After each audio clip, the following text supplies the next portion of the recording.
Hello नमस्ते, मैं दरवेश आनंद आप सभी विद्यार्थियों का पुनः एक बार दरवेश आनंद ऑनलाइन यूट्यूब चैनल पर स्वागत करता हूं।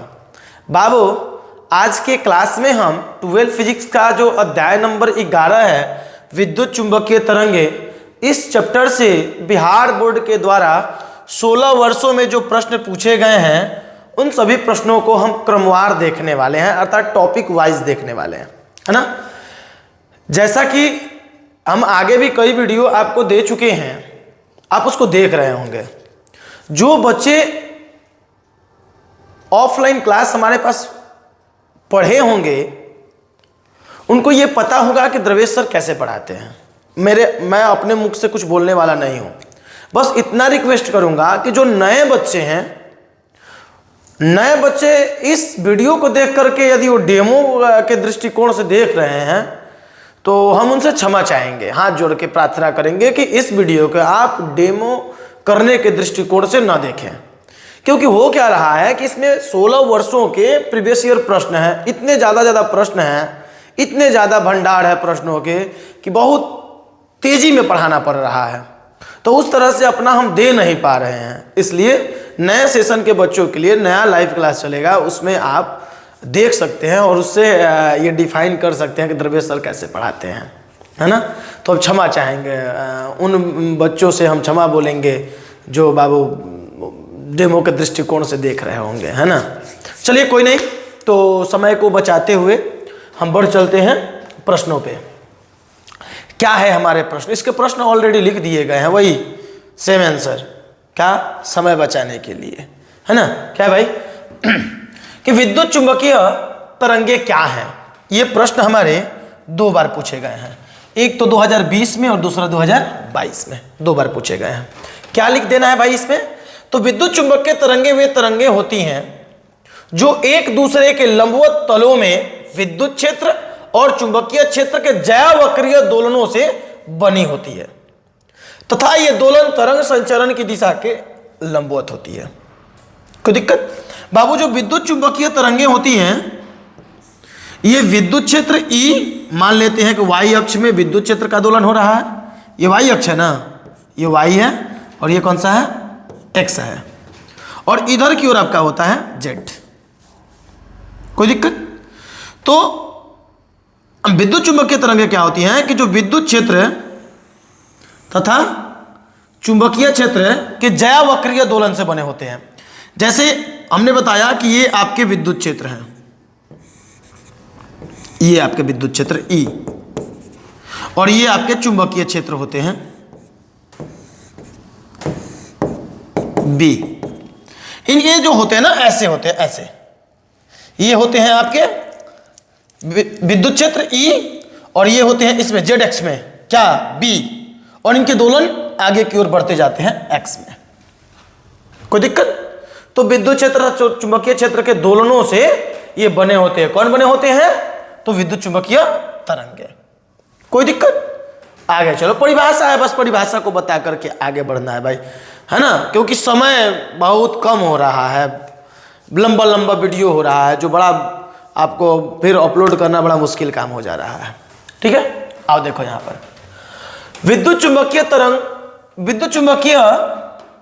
तरंग में विद्युत एवं चुंबकीय क्षेत्र के बीच कलांतर होती है। देख लो यहां पर, इसको देख लो बाबू, जैसे जैसे आपका विद्युत क्षेत्र बढ़ रहा है सेम वैसे वैसे चुंबकीय क्षेत्र भी बढ़ रहा है। जब विद्युत क्षेत्र मैक्सिमम हो रहा है उस समय चुंबकीय क्षेत्र भी मैक्सिमम हो रहा है। जब विद्युत क्षेत्र फिर घटते घटते 0 हो रहा है उस समय चुंबकीय क्षेत्र भी आपका 0 हो रहा है। एक साथ चल रहा है, एक साथ चल रहा है, मतलब उसके कला के बीच का अंतर कितना है? 0। साथ साथ चल रहे हैं तो कला में अंतर, कला मतलब एंगल, फेज में अंतर कितना? 0, है ना। ऑप्शन नंबर ए हो जाएगा। आगे बढ़ते हैं। आगे क्या प्रश्न है कि विद्युत चुंबकीय तरंग में विद्युतीय तरंग तथा चुंबकीय तरंग के बीच कलांतर होता है, जैसा कि अभी हमने बताया, कितना? 0, है ना। चलिए हम बढ़ चलते हैं अगले प्रश्न पे। क्या है प्रश्न कि विद्युत चुंबकीय तरंग के संचरण की दिशा होती है। यह प्रश्न 2015 में पूछा गया है, 17 में पूछा गया है, 19 में पूछा गया है, 21 में पूछा गया है। 4 बार ये प्रश्न पूछे गए हैं, है ना। किसका दिशा पूछ रहा है भाई? तो तरंग संचरण की दिशा पूछ रहा है। तो जैसा कि यहां परिभाषा भी हमने लिखाया था, यहां पे आप देख सकते हो कि जैव वक्रीय दोलनों से बनी होती है तथा यह दोलन तरंग संचरण की दिशा के लंबवत होती है। अर्थात ये जो दोलन हो रही है y में, ये हो रही है z में, और ये कहां बढ़ रही है x में। अर्थात ये जो दोलन हो रहे हैं ये ऐसे दोलन करते हैं, देख लो, ये करता है आपका विद्युत क्षेत्र y में, ये करते हैं चुंबकीय क्षेत्र z में, और ये बढ़ते हैं किस में x में। ये करता है आपका विद्युत क्षेत्र y में, चुंबकीय क्षेत्र z में, है ना, और ये बढ़ते हैं कहां x में। तो ऐसे नहीं होता है, देख लो, ये ऐसे दोलन नहीं होता है, ऐसे नहीं होता है, एक साथ होता है, एक साथ बढ़ेगा एक साथ घटेगा, एक साथ बढ़ेगा एक साथ घटेगा। ऐसे नहीं कर देना, एक को बढ़ाना एक को घटाना, ऐसे ऐसे नहीं करना, गलत हो जाएगा। एक साथ बढ़ाना है एक साथ घटाना है और आगे बढ़ना है ना। अरे बोलो ना। तो अब बाबू दोलन की दिशा क्या है, x ना, x अक्ष में। कोई दिक्कत? आइए हम उस प्रश्न में चल के करते हैं आपको। आइए देखिए, विद्युत चुंबकीय तरंग के संचरण की दिशा होती है, यहां पर क्या लिखा है, क्या x अक्ष के अनुदिश या x अक्ष में? नहीं ना, नहीं लिखी है। तो अब हम क्या करें? तो हमने देखा कि जो हमारा विद्युत क्षेत्र था वह y में था, जो हमारा चुंबकीय क्षेत्र था अर्थात विद्युत क्षेत्र E, वेक्टर E y के तरफ था, वेक्टर b किसके तरफ था, z के तरफ था, तथा जो v वेक्टर था अर्थात विद्युत चुंबकीय तरंगों का जो वेग था वह i वेक्टर की ओर था। कोई दिक्कत? अब बाबू एक काम करो, थोड़ा सा विद्युत क्षेत्र और चुंबकीय क्षेत्र को गुणा करो और देखो आप कि I में कौन आ रहा है, क्योंकि वेग I में होता है ना, I निकालना है। तो आप एक काम कीजिए, लिखिए आप vector B cross vector E। कोई दिक्कत? तो आप जब लिखेंगे vector B cross vector E तो देखिए क्या होगा, वेक्टर B किस में है, Z में, क्रॉस वेक्टर E किस में है, Y में। अर्थात Y अक्ष की दिशा को बताने के लिए आप y कैप लिख सकते हैं। क्या लिख सकते हैं? माफ करो, y अक्ष की दिशा को बताने के लिए हम क्या लिखते हैं, j कैप, और z अक्ष की दिशा को बताने के लिए हम लिखते हैं k कैप, और x अक्ष की दिशा को बताने के लिए हम क्या लिखते हैं, ये x अक्ष है, माफ करो हम गलती लिख दिए थे, i वेक्टर, ये x अक्ष की दिशा को बताने के लिए हम लिखते हैं बाबू i कैप। कोई दिक्कत? तो अब आप देखिए तो k क्रॉस j क्या होता है। सबसे आसान ट्रिक क्या है कि आप एक सर्कल बना लीजिएगा, एक सर्कल, यहां पे एरो देखो ऐसे दिए एंटी क्लॉकवाइज, यहां लिखिएगा i कैप, यहां लिखिएगा j कैप, और यहां लिखिएगा क्या भाई, k कैप। और जिस तरह से एरो दिया गया है एंटी क्लॉकवाइज उस तरह से आप चलेंगे तो प्लस होगा, और उल्टा चलेंगे तो माइनस होगा। आइए हम समझते हैं क्या लिखा है, k क्रॉस j, k ये रहा ना, j ये रहा ना, तो k से j के लिए आप इधर की ओर आ रहे हैं, और एरो आपका एंटी क्लॉकवाइज है और आप क्लॉकवाइज आ रहे हैं, तो क्या होगा भाई, उल्टा आ रहा है ना एरो के, तो माइनस होगा। तो j, माफ करो, k क्रॉस j क्या बच गया, i, तो k cross j i cap होगा, आई कैप होगा, परंतु आप उल्टा चल रहे हो तो माइनस आई कैप होगा। और वहां पे आप देख रहे थे कि जो विद्युत चुंबकीय तरंग की गति थी वह x अक्ष में थी, ना कि माइनस x अक्ष में। माइनस x अक्ष अगर इधर की ओर जाता तब आपका होता माइनस x, अर्थात माइनस आई कैप, क्योंकि x अक्ष की दिशा को आई कैप के द्वारा बताया जाता है। और यहां पे क्या हो जाएगा भाई, आई कैप, और यहां पे आ रहा है माइनस आई कैप। चलो ऐसे करो तो b क्रॉस e हमारा गलत हो गया, एक बार e क्रॉस b करके देखते हैं, vector e cross vector b, e y अक्ष ना, और y अक्ष को बताता है j कैप इनटू, अर्थात क्रॉस b बी जेड अक्ष में है ना, जेड अक्ष को बताता है बाबू के का। करो तो एक बार यहां पर देखो, जे क्रॉस के, जे ये रहा, के ये रहा, तो जे क्रॉस के अर्थात जे से के की ओर जा रहे हैं, एंटी क्लॉकवाइज जा रहे हैं, अर्थात जो एरो दिया गया है उसके दिशा में जा रहा है तो प्लस होगा। और जे क्रॉस के क्या बचा, आई, तो आई होगा भाई, जे क्रॉस के आई होगा और प्लस का होगा। और हमको यही तो चाहिए था, अरे बोलो ना, ई बी आगे की ओर बढ़ रहा था, एक्स में बढ़ रहा था, तो हमारा सही ये है, अर्थात ई क्रॉस बी के समानांतर। ऑप्शन नंबर हमारा डी हो जाएगा, यहां पे डी हो जाएगा, ई क्रॉस बी के समानांतर, अर्थात 4 नंबर का ऑप्शन हमारा क्या हो जाएगा, डी हो जाएगा। उम्मीद है कि आपको समझ में आया होगा, है ना। चलिए हम बढ़ चलते हैं अगले प्रश्न की ओर। क्या है हमारा अगला प्रश्न कि निम्नलिखित में कौन निर्वात में विद्युत चुंबकीय तरंगों की चाल के लिए सही है।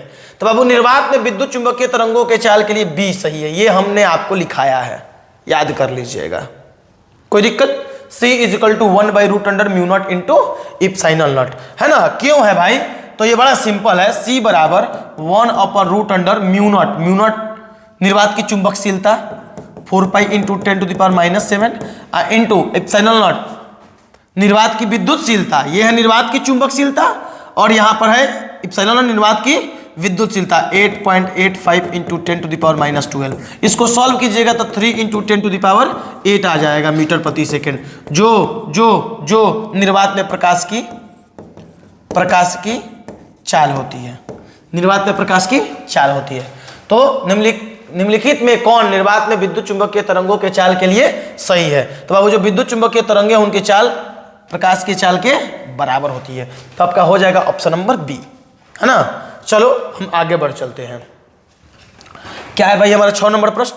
तो हमारा 6 नंबर प्रश्न है कि म्यू नॉट इप्सिलॉन नॉट का पावर -1/2 का मान है। बड़ा सिंपल है, ये पावर -1/2 है, तो नीचे ले जाओगे तो कितना हो जाएगा, म्यू नॉट इप्सिलॉन नॉट का पावर 1/2 हो जाएगा, अर्थात 1 पावर 1/2 मतलब रूट होता है ना, root mu naught epsilon naught. हमने अभी बोला कि जब म्यू नॉट और इप्सिलॉन नॉट अर्थात निर्वात की चुंबकशीलता तथा निर्वात की विद्युतशीलता का मान रख के सॉल्व करोगे तो यह आएगा 3 इंटू 10⁸ मीटर प्रति सेकेंड। आंसर देखो तो 3 इंटू 10⁸ सेंटीमीटर प्रति सेकेंड है, नहीं होगा, 3 इंटू 10⁻10 सेंटीमीटर प्रति सेकेंड है, यहां भी सेंटीमीटर प्रति सेकेंड है, यहां किलोमीटर प्रति सेकेंड है, हमको मीटर प्रति सेकेंड में चाहिए, कौनो नहीं है, सेंटीमीटर वाला है। चलो मीटर को सेंटीमीटर बदलते हैं, 3 × 10⁸ मीटर है ना, तो 1 मीटर में कितना सेंटीमीटर, 10⁻2 सेंटीमीटर प्रति सेकेंड, मतलब 3 इंटू 10⁻, गुना में घातें जुड़ती हैं, 8 × 2 = 10, अर्थात 10⁻10 सेंटीमीटर प्रति सेकेंड। आंसर कौन सा ऑप्शन होगा भाई हमारा, तो ये ऑप्शन नंबर बी हो जाएगा। चलिए हम आगे बढ़ते हैं 7 नंबर प्रश्न की ओर। क्या है 7 नंबर प्रश्न भाई, तो बाबू हमारा 7 नंबर प्रश्न है कि चुंबकीय क्षेत्र बी तथा विद्युत क्षेत्र ई, ये प्रश्न पहले भी हम देख चुके हैं, कि अनुपात का मात्रक होता है। यह प्रश्न 2017 में पूछा गया है। कब पूछा गया है, 2017 में। सिंपल है, आसान है, लल्लू पल्लू सा है। ध्यान दो, इसका मात्रक हमको बताना है कि इसका मात्रक क्या होगा। बाबू चूंकि हमने आपको बताया है कि चुंबकीय क्षेत्र बी तथा विद्युत क्षेत्र ई का अनुपात प्रकाश के चाल सी के बराबर होता है। कोई दिक्कत, माफ करो हमने उल्टा लिख दिया ना। विद्युत क्षेत्र ई तथा चुंबकीय क्षेत्र बी का अनुपात प्रकाश के चाल के बराबर होता है, तो इसको पलट दो, B/E बराबर हो जाएगा 1/C। 1/C क्या है, निर्वात में प्रकाश की चाल। प्रकाश की चाल कैसा ही मात्रक, मीटर प्रति सेकेंड, सेकेंड ऊपर चल जाएगा ना, अब बटा मीटर, अर्थात second metre inverse. Option B, option B. उम्मीद है कि आपको समझ में आया होगा। आगे क्या प्रश्न है कि विद्युत क्षेत्र का ऊर्जा घनत्व होता है, यह प्रश्न 2011 में पूछा है। लिख देना बाबू कि किसी आवेशित चालक के प्रति एकांक आयतन में संचित ऊर्जा को उस चालक की ऊर्जा घनत्व कहते हैं। कितना होता है ऊर्जा घनत्व? तो ये होता है यूई बराबर विद्युत क्षेत्र का ऊर्जा घनत्व यूई बराबर 1/2 इप्सिलॉन नॉट ई स्क्वायर। ये होता है। कोई दिक्कत? उम्मीद है कि आपको कोई कष्ट नहीं होगा। चलिए हम चलते हैं अगले प्रश्न पे। क्या है हमारा अगला प्रश्न कि निम्नलिखित में चुंबकीय ऊर्जा का घनत्व का सूत्र है। वहां पर देखो विद्युत ऊर्जा का पूछा था, विद्युत ऊर्जा का घनत्व, यहां पे पूछ रहा चुंबकीय ऊर्जा का घनत्व। ये तो इसका होता है b² / 2 μ0, b² / 2 μ0, अर्थात 9 का ऑप्शन नंबर ए हो जाएगा। ये भी हमने आपको पढ़ाया है, लिखाया है। यहां ध्यान दो, कोई भी ऐसा प्रश्न इसमें नहीं होगा जो आपको ऑलरेडी नहीं बताई गई है। ठीक है, चलिए हम आगे बढ़ते हैं। आगे क्या है? 1/2 इप्सिलॉन नॉट के बीमीय सूत्र के समतुल्य बीमा की राशि है। बड़ा सिंपल है, देख लो। 1/2 इप्सिलॉन नॉट ई स्क्वायर के समतुल्य बीमा की राशि को निकालना है। एक चीज यहां पर गौर करो, सारे ऑप्शन में बी है, थोड़ा सा कलर चेंज करने दो। सारे ऑप्शन में बी है, थोड़ा ध्यान से देखो। बी मतलब चुंबकीय क्षेत्र, सारे ऑप्शन में आपको दिख जाएंगे चुंबकीय क्षेत्र। तो एक काम करो, इस फॉर्मूला को तो तुमको चुंबकीय क्षेत्र में कन्वर्ट करना पड़ेगा। कैसे होगा? तो बाबू हमने अभी आपको बताया कि E/B बराबर C होता है, अर्थात E बराबर आपको मिल जाएगा BC। कोई दिक्कत? तो बाबू B इंटू C का मान हमने अभी बताया कि 1/√μ0 इंटू इप्सिलॉन नॉट होता है। कोई दिक्कत? अब एक काम करो, यहां से जो आपने E का फॉर्मूला निकाला इसमें रख दो, तो रखो तो 1/2 epsilon naught E square is equal to हो जाएगा 1/2 इप्सिलॉन नॉट। ई का मान यहां से रख दो, ई का मान रखो तो कितना हो जाएगा? B into 1/√μ0 epsilon naught. E square है ना, तो स्क्वायर। अब आप इसको सॉल्व कर दो तो कितना हो जाएगा बोलो? 1/2 इप्सिलॉन नॉट इंटू ये b का स्क्वायर है ना, तो b² इंटू 1 ये जो स्क्वायर है वो रूट को हटा देगा तो हो जाएगा μ0 इप्सिलॉन नॉट। एक इप्सिलॉन नॉट से एक इप्सिलॉन नॉट कैंसिल हो जाएगा, तो b ऊपर केवल b बचा ना, b/2 μ0।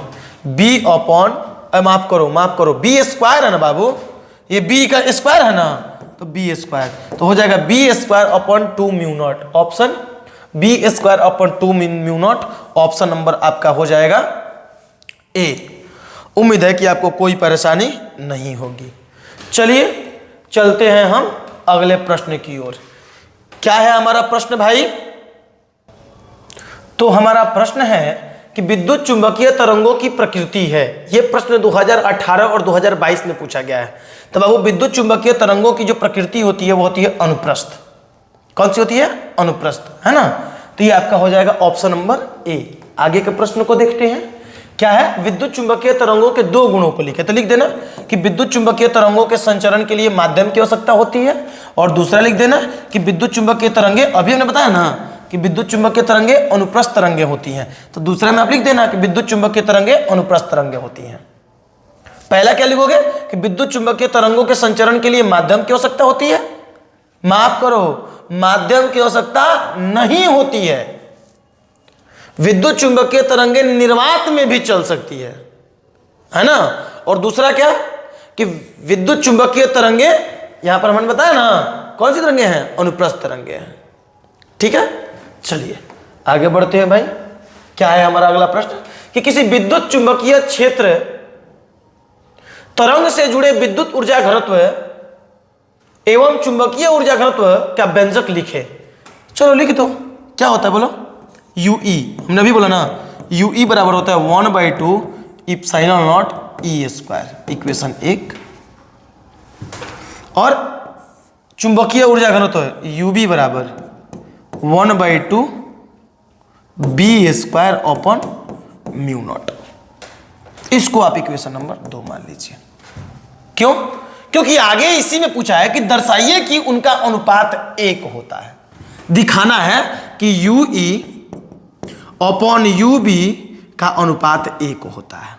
चलो सिंपल है, 1/2 epsilon naught E square upon 1/2 B square upon mu naught. 1/2 से 1/2 कैंसिल आउट हो जाएगा। चलो नीचे के नीचे वाला ऊपर चला जाएगा, अर्थात mu naught epsilon naught E square upon B square. कोई दिक्कत?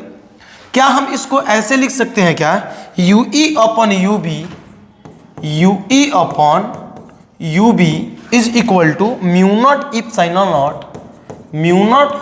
Not into E square upon B square, E square upon B square. क्या हम ऐसे लिख सकते हैं क्या, UE upon UB is equal to mu naught epsilon naught E upon B का होल स्क्वायर। क्या ऐसे लिख सकते हैं? हाँ सर आप लिख सकते हैं। चलो अब यहां पर कुछ हम सॉल्व करते हैं, तभी यहां पे मान रख देंगे। कोई दिक्कत? आप या ये सब्जेक्टिव है तो उसी तरह से करो ना। इसको इक्वेशन नंबर 3 मान लो। चूंकि हम जानते हैं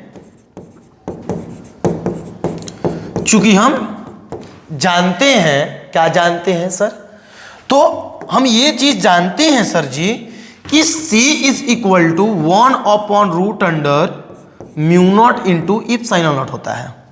अब क्या कर दो, दोनों तरफ वर्ग करने पर करो, कितना हो जाएगा, C square is equal to 1/म्यू नॉट इंटू इप्सिलॉन नॉट। तो यहां से इसको यहां ला दो, mu naught upon epsilon naught is equal to कितना हो जाएगा, 1/C स्क्वायर, है ना। अब एक काम करो,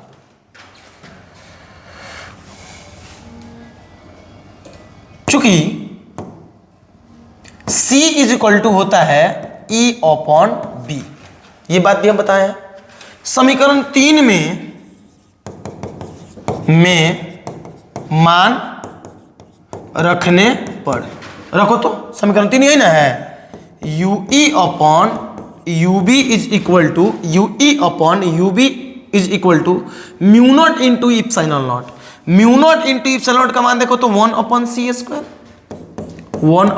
square into E upon B का मान कितना, C। तो E अपॉन बी का स्क्वायर है ना, तो C का स्क्वायर हो जाएगा, C स्क्वायर से C स्क्वायर कैंसिल आउट, अर्थात UE upon UB is equal to 1। यही अनुपात तो हमको दर्शाना था और हमने ये दर्शा दिया। उम्मीद है कि आपको समझ में आया होगा, है ना। तो चलिए बाबू हम चलते हैं अगले प्रश्न की ओर। क्या है हमारा अगला प्रश्न? तो हमारा अगला प्रश्न है कि विद्युत चुंबकीय तरंग में चुंबकीय क्षेत्र सदिश B एवं विद्युत क्षेत्र सदिश E में कौन ज्यादा प्रभावित है। अब आप करो, प्रभावी होता है और क्यों होता है। यह प्रश्न 2014 में पूछा गया है। तो बाबू विद्युत चुंबकीय तरंग में जो होता है विद्युत क्षेत्र, ये ज्यादा प्रभावित होता है। लिख देना, विद्युत चुंबकीय तरंग में विद्युत क्षेत्र E ज्यादा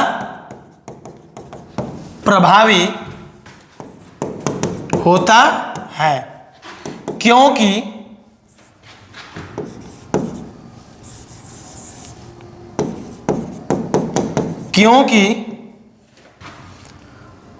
फोटोग्राफिक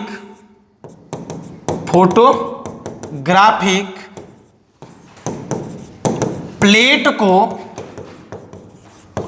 विद्युत क्षेत्र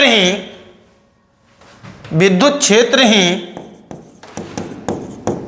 प्रभावित करता है।